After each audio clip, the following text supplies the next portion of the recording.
এই এক্ষুনি একটা মজার জিনিস হলো, বুঝেছো?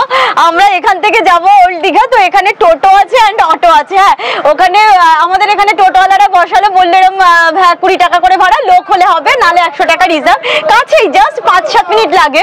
তো আমরা ঠিক আছে বসেছি, এবার ওখান দিয়ে আসছি, অটোতে দুটো লোক হয়ে রয়েছে, বলছে আসুন আসুন আপনারা আসলে ছাড়বো। ওই যে অটোওয়ালা টোটোওয়ালা, তোমরা এলেও বুঝবে, ফিশ মার্কেটে হয় এটা, মাছ বাজারে। তো তারা আবার ওখান থেকে আমাদের ডাকছে আসুন আসুন আমাদের লোক হয়ে গেছে, আপনারা দুজন এলেই ছেড়ে দেবে। এদিকে আমরা এখানে বসা, ওদিকে ওরা ডাকছে, দিয়ে আবার একটুখানি ছেড়ে ওদিকে গেল, এবার আমাদের টোটোওয়ালা আবার তাদের ডাকছে আপনারা চলে আসুন, তাহলে এটা ছাড়বে। আমরা বসে বসে মজা দেখছি ব্যাপারটা হচ্ছে কি।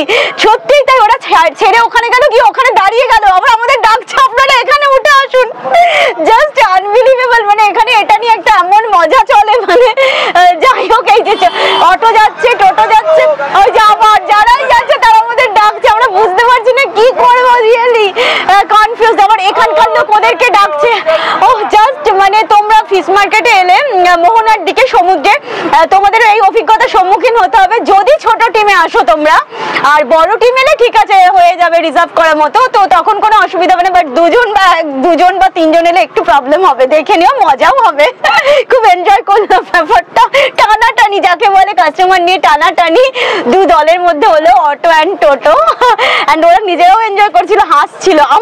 মানে আমাদেরকে ওরা ডাকছে আর ওদেরকে এরা ডাকছে, জমিয়ে মজা হলো।